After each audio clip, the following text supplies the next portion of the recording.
Unwind by Neal Shusterman. Read by Ida Westman.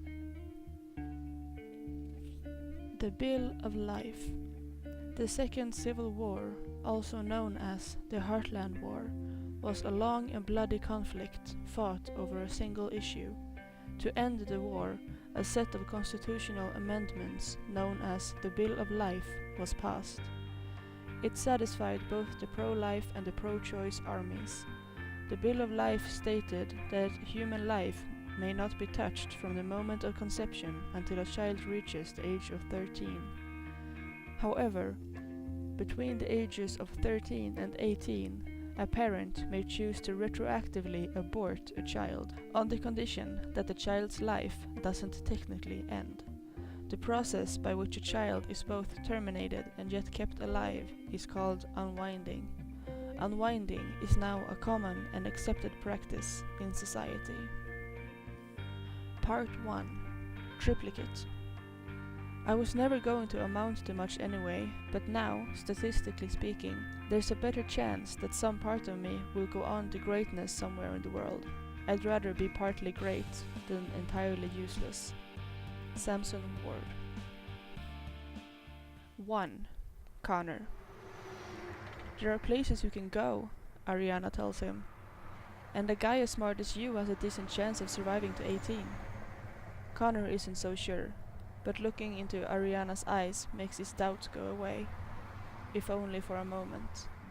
Her eyes are sweet violet with streaks of grey. She's such a slave to fashion, always getting the newest pigment injection the second it's in style. Connor was never into that. He always kept his eyes the color they came in, brown. He never even got tattoos, like so many kids these days when they were little. The only color on his skin is the tan it takes during the summer, but now, in November, that tan has long faded. He tries not to think about the fact that he'll never see the summer again, at least not as Connor Lassiter. He still can't believe that his life is being stolen from him at 16. Ariana's violet eyes begin to shine as they fill with tears that flow down her cheeks when she blinks. Connor, I'm so sorry. She holds him, and for a moment it seems as if everything is okay, as if they are the only two people on Earth. For that instant, Connor feels invincible, untouchable, but she lets go. The moment passes, and the world around him returns. Once more he can feel the rumble of the freeway beneath them, as cars pass by, not knowing or caring that he's here. Once more he's just a marked kid, a week short of unwinding. The soft, hopeful things Ariana tells him don't help now.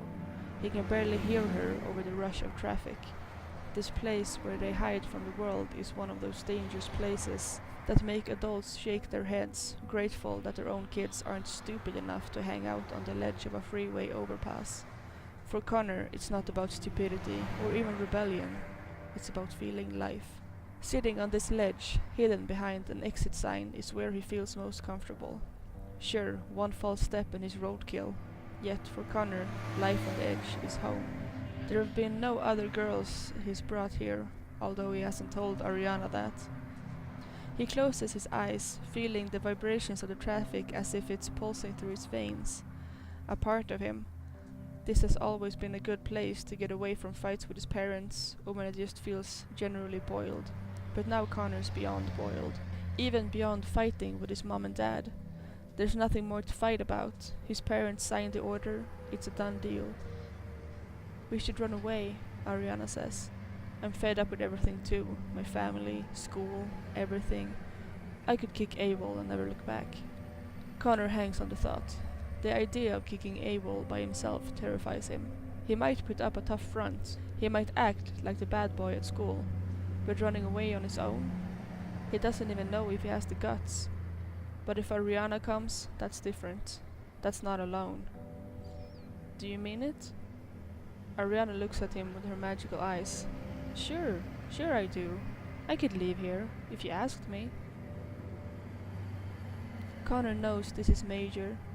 Running away with an unwind, that's commitment. The fact that she would do it moves him beyond words. He kisses her, and in spite of everything going on in his life, Connor suddenly feels like the luckiest guy in the world. He holds her, maybe a little too tightly, because she starts to squirm. Just makes him want to hold her even more tightly. But he fights that urge and lets go. She smiles at him. AWOL, she says. What does that mean, anyway? It's an old military term or something, Connor says. It means absent without leave. Ariana thinks about it and grins. More like alive without lectures. Connor takes her hand, trying hard not to squeeze it too tightly. She said she'd go if he asked her. Only now does he realize he hasn't actually asked yet. Will you come with me, Ariana? Ariana smiles and nods. Sure, she says. Sure I will. Ariana's parents don't like Connor. We always knew he'd been Unwind, he can just hear them saying. You should have stayed away from that Lassiter boy. He was never Connor to them. He was always that Lassiter boy. They think that just because he's been in and out of disciplinary school, they have a right to judge him. Still, when he walks her home that afternoon, he stops short of her door, hiding behind a tree as she goes inside. Before he heads home, he thinks how hiding is now going to be a way of life for both of them. Home. Connor wonders how he can call the place he lives home when he's about to be evicted. Not just from the place he sleeps, but from the hearts of those who are supposed to love him. His father sits in a chair, watching the news as Connor enters. Hi, Dad. His father points at some random carnage on the news. Clappers again. What did they hit this time? They blew up an Old Navy in the North Akron Mall. Connor says. You think they'd have better taste? I don't find that funny. Connor's parents don't know that Connor knows he's being unwound. He wasn't supposed to find out, but Connor has always been good at ferreting out secrets. 3 weeks ago, while looking for a stapler in his dad's home office, he found airplane tickets to the Bahamas. They were going on a family vacation over Thanksgiving. One problem though, there were only 3 tickets. His mother, his father, his younger brother. No ticket for him. At first he just figured the tickets were somewhere else, but the more he thought about it, the more it seemed wrong. So Connor went looking a little deeper when his parents were out, and he found it. The Unwind order. It had been signed in old-fashioned triplicate. The white copy was already gone, off with the authorities. The yellow copy would accompany Connor to his end, and the pink would stay with his parents, as evidence of what they'd done. Perhaps they would frame it and hang it alongside his first-grade picture. The day on the order was the day before the Bahamas trip. He was going off to be unwound, and they were going on vacation to make themselves feel better about it. The unfairness of it had made Connor want to break something. It had made him want to break a lot of things, but he hadn't. For once he had held his temper. Aside from a few fights in school that weren't his fault, he kept his emotions hidden. He kept what he knew to himself. Everyone knew that an Unwind order was irreversible, so screaming and fighting wouldn't change a thing. Besides, he found a certain power in knowing his parents' secret. Now the blows he could deal them were so much more effective. Like the day he brought flowers home for his mother and she cried for hours. Like the B+ he brought home on a science test. Best grade he ever got in science. He handed it to his father, who looked at it, the color draining from his face. See, Dad, my grades are getting better. I could even bring my science grade up to an A by the end of the semester. An hour later his father was sitting in a chair, still clutching the test in his hand, staring blankly at the wall. Connor's motivation was simple. Make them suffer. Let them know for the rest of their lives what a horrible mistake they made. But there were no sweetness to this revenge, and now 3 weeks of rubbing it in their faces had made him feel no better. In spite of himself, he started to feel bad for his parents, and he hates that he feels that way. Did I miss dinner? His father doesn't look away from the TV. Your mother left a plate for you. Connor heads off towards the kitchen, but halfway there he hears, Connor? He turns to see his father looking at him, not just looking, but staring. He's going to tell me now, Connor thinks. He's going to tell me they're unwinding me, and then break down in tears, going on and on about how sorry he is about it all. If he does, Connor just might accept the apology. He might even forgive him, and then tell him that he doesn't plan to be here when the UV cops come to take him away. But in the end, all his father says is, Did you lock the door when you came in? I'll do it now. Connor locks the door, then goes to his room, no longer hungry for whatever his mother saved for him. At 2 in the morning, Connor dresses in black and fills the backpack with the things that really matter to him. He still has room for 3 changes of clothes. He finds it amazing, when it comes down to it, how few things are worth taking. Memories mostly, reminders of a time before things went so wrong between him and his parents, between him and the rest of the world. Connor peeks in on his brother, thinks about waking him to say goodbye, then decides it's not a good idea. He silently slips out into the night. He can't take his bike, because he had installed an anti-theft tracking device. Connor never considered that he might be the one stealing it. Ariana has bikes for both of them though. Ariana's house is a 20-minute walk, if you take the conventional route. Suburban Ohio neighborhoods never have streets that go in straight lines, so instead he takes the more direct route, through the woods, and makes it there in 10. The lights in Ariana's house are off. He expected this. It would have been suspicious if she had stayed awake all night. Better to pretend she's sleeping, so she won't alert any suspicion. He keeps his distance from the house. Ariana's yard and front porch are equipped with motion sensor lights that come on whenever anything moves into range. They're meant to scare off wild animals and criminals. Ariana's parents are convinced that Connor is both. He pulls out his phone and dials the familiar number. From where he stands in the shadows at the edge of the backyard, he can hear it ring in a room upstairs. Connor disconnects quickly and ducks farther back into the shadows, for fear that Ariana's parents might be looking out from their window. What is she thinking? Ariana was supposed to leave her phone on vibrate. He makes a wide arc around the edge of the backyard, wide enough to not set off the lights, and although a light comes on when he steps onto the front porch, only Ariana's bedroom faces that way. She comes to the door a few moments later, opening it, not quite wide enough for her to come out or for him to go in. "Hi, are you ready?" asks Connor. Clearly she's not. She wears a robe over satin pajamas. "You didn't forget, did you?" No, I didn't forget. So hurry up. The sooner we get out of here, the more of a lead we'll get before anyone knows we're gone." "Connor," she says, "here's the thing." And the truth is right there in her voice. In the way it's such a strain for her to even say his name, the quiver of apology lingering in the air like an echo. She doesn't have to say anything after that, because he knows. But he lets her say it anyway, because he sees how hard it is for her, and he wants it to be. He wants it to be the hardest thing she's ever done in her life. "Connor, I really want to go, I do. But it's just a really bad time for me. My sister's getting married, and you know she picked me to be the maid of honor. And then there's school. You hate school. You said you were dropping out when you turned 16. Testing out," she says. "There's a difference. So you're not coming." "I want to. I really, really want to. But I can't."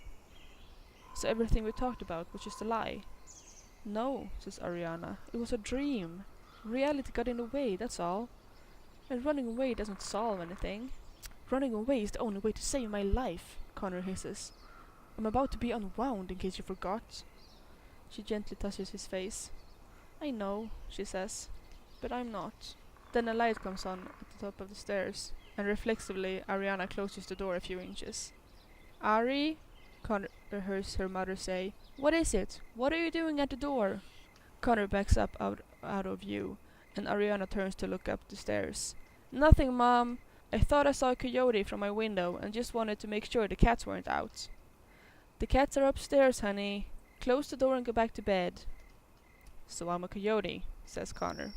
"Shush," says Ariana, closing the door until there's just a tiny slit and all you can see is the edge of her face and a single violet eye. "You'll get away. I know you will. Call me once you're somewhere safe." Then she closes the door. Connor stands there for the longest time until the motion sensor lights goes out. Being alone had not been a part of his plan, but he realizes it should have been. From the moment his parents signed those papers, Connor was alone.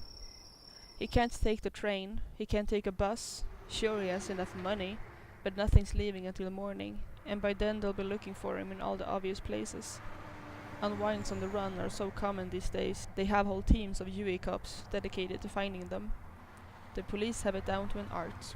He knows he'd be able to disappear in a city, because there are so many faces you never see the same one twice. He knows he can also disappear in the country, where people are so few and far between. He could set up a house in an old barn and no one would think to look. But then Connor figures the police probably thought of that. They probably have every old barn set up to spring like a rat trap, snaring kids like him. Or maybe it's just being paranoid.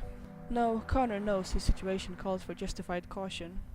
Not just tonight, but for the next 2 years. Then, once he turns 18, he's home free. After that, sure, they can throw him in jail, they can put him on trial, but they can't unwind him. Surviving that long is the trick. Down by the interstate, there's a rest stop where truckers pull off the road for the night. This is where Connor goes. He figures he can slip in the back of an 18-wheeler, but he quickly learns that truckers keep their cargo locked. He curses himself for not having forethought enough to consider that. Thinking ahead has never been one of Connor's strong points. If it was, he might not have gotten into the various situations that have plagued him over these past few years. Situations that got him labels like troubled and at risk, and finally this last label, Unwind. There are about 20 parked trucks and a brightly lit diner where half a dozen truckers eat. It's 3:30 in the morning. Apparently truckers have their own biological clocks. Connor watches and waits. Then, about 3:45, a police cruiser pulls silently into the truck stop. No lights, no siren. It slowly circles the lot like a shark. Connor thinks he can hide until sees a second police car pulling in. There are too many lights over the lot for Connor to hide in shadows, and he can't bolt without being seen in the bright moonlight. A patrol car comes around the far end of the lot. In a second, its headlights will be on him, so he rolls beneath a truck and prays the cops haven't seen him. He watches as the patrol car's wheels slowly roll past. On the other side of the 18-wheeler, the second patrol car passes in the opposite direction. Maybe it's just a routine check, he thinks. Maybe they're not looking for me. The more he thinks about it, the more he convinces himself that's the case. They can't know he's gone yet. His father sleeps like a log, and his mother never checks on Connor during the night anymore. Still, the police cars circle. From his spot beneath the truck, Connor sees the driver's door of another 18-wheeler open. No, it's not the driver's door, it's the door to the little bedroom behind the cab. A trucker emerges, stretches, and heads towards the truck stop bathroom, leaving the door ajar. In the hairbreadth of a moment, Connor makes a decision and bolts from his hiding spot, racing across the lot to that truck. Loose gravel skids out from under his feet as he runs. He doesn't know where the cop cars are anymore, but it doesn't matter. He has committed himself to this course of action and he has to see it through. As he nears the door, he sees headlights arcing around, about to turn toward him. He pulls open the door to the truck's sleeper, hurls himself inside, and pulls the door closed behind him. He sits on a bed not much bigger than a cot, catching his breath. What's his next move? The trucker will be back. Connor has about 5 minutes if he's lucky, 1 minute if he's not. He peers beneath the bed. There's space down there where he can hide, but it's blocked by 2 duffel bags full of clothes. He could pull them out, squeeze in, and pull the duffel bags back in front of him. The trucker will never know he's there. But even before he can get the first duffel bag out, the door swings open. Connor just stands there, unable to react as the trucker reaches in to grab his jacket and sees him. "Whoa, who are you? What the hell are you doing in my truck?" A police car cruises slowly past behind him. "Please," Connor says, his voice suddenly squeaky like it was before his voice changed. "Please don't tell anyone. I've got to get out of this place." He reaches into his backpack, fumbling, and pulls out a wad of bills from his wallet. "You want money? I got money. I'll give you all I've got." "I don't want your money," the trucker says. "Alright, then what?" Even in the dim light, the trucker must see the panic in Connor's eyes, but he doesn't say a thing. "Please," Connor says. "I'll do anything you want." The trucker looks at him in silence for a moment more. "Is that so?" he finally says. Then he steps inside and closes the door behind him. Connor shuts his eyes, not daring to consider what he's just gotten himself into. The trucker sits beside him. "What's your name?" "Connor." Then he realizes a moment too late he should have given a fake name. The trucker scratches his beard stubble and thinks for a moment. "Let me show you something, Connor." He reaches over Connor and grabs, of all things, a deck of cards from a little pouch hanging next to the bed. Did you ever see this? The trucker takes the deck of cards in one hand and does a skillful one-handed shuffle. Pretty good, huh? Connor, not knowing what to say, just nods. How about this? Then the trucker takes a single card and, with sleight of hand, makes the card vanish into thin air. He reaches over and pulls the card right out of Connor's shirt pocket. You like that? Connor lets out a nervous laugh. Well, those tricks you just saw, the trucker says, I didn't do 'em. I don't know what you mean. The trucker rolls up his sleeve to reveal that the arm, which had done the tricks, had been grafted on at the elbow. 10 years ago I fell asleep at the wheel, the trucker tells him. Big accident. Lost an arm, a kidney, and a few other things. I got new ones though, and I pulled through. He looks at his hands, and now Connor can see that the trick card hand is a little different from the other one. The trucker's other hand has thicker fingers, and the skin is a bit more olive in tone. So, Connor says, you get dealt a new hand. The trucker laughs at that, then he becomes quiet for a moment, looking at his replacement hand. These fingers here knew things the rest of me didn't. Muscle memory, they call it. And there's not a day that goes by that I don't wonder what other incredible things that kid who owned this arm knew before he was unwound, whoever he was. The trucker stands up. You're lucky you came to me, he says. There are truckers out there who'll take whatever you offer, then turn you in anyway. And you're not like that? No, I'm not. He puts out his hand, his other hand, and Connor shakes it. Josias Aldridge, he says. I'm heading north from here. You can ride with me till morning. Connor's relief is so great, it takes the wind right out of him. He can't even offer a thank you. The bed there is not the most comfortable in the world, says Aldridge, but it does the job. Get yourself some rest. I just gotta go take a dump, and then we'll be on our way. Then he closes the door, and Connor listens to his footsteps heading toward the bathroom. Connor finally lets his guard down and begins to feel his own exhaustion. The trucker didn't give him a destination, just a direction, and that's fine. North, south, east, west, it doesn't matter as long as it's away from here. As for his next move, well, first he's gotta get through this one before he can think about what comes next. A minute later, Connor's already beginning to doze when he hears the shout from outside. We know you're in there! Come out now and you won't get hurt! Connor's heart sinks. Josias Aldridge has apparently pulled another sleight of hand. He made Connor appear for the police. Abracadabra. With his journey over before it even began, Connor swings the door open to see 3 UV cops aiming weapons. But they're not aiming at him. In fact, their backs are to him. Across the way, the cab door swings open of the truck he had hidden under just a few minutes before, and a kid comes out from behind the empty driver's seat. His hands are in the air. Connor recognizes him right away. It's a kid he knows from school. Andy Jameson. My god, is Andy being unwound too? There's a look of fear on Andy's face, but beyond it is something worse. A look of utter defeat. That's when Connor realizes his own folly. He'd been so surprised by this turn of events that he's still just standing there, exposed for anyone to see. Well, the policemen don't see him, but Andy does. He catches sight of Connor, holds his gaze only for a moment, and in that moment something remarkable happens. The look of despair on Andy's face is suddenly replaced by a steely resolve bordering on triumph. He quickly looks away from Connor and takes a few steps before the police grab him. Steps away from Connor, so that the police still have their backs to him. Andy had seen him and not given him away. If Andy has nothing else after this day, at least he'll have this small victory. Connor leans back into the shadows of the truck and slowly pulls the door closed. Outside, as the police take Andy away, Connor lies back down, and his tears come as sudden as a summer's downpour. He's not sure who he's crying for Andy, for himself, for Ariana, and not knowing makes his tears flow all the more.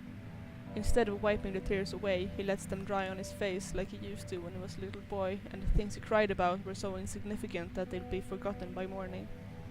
The trucker never comes to check on him. Instead, Connor hears the engine start and feels the truck pulling out. The gentle motion of the road rocks him to sleep.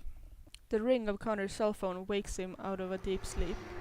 He fights consciousness. He wants to go back to the dream he was having. It was about the place he was sure he had been to, although he couldn't quite remember when. He was at a cabin on a beach with his parents before his brother was born. Connor's leg had fallen through a rotten board on the porch into spider webs so thick they felt like cotton.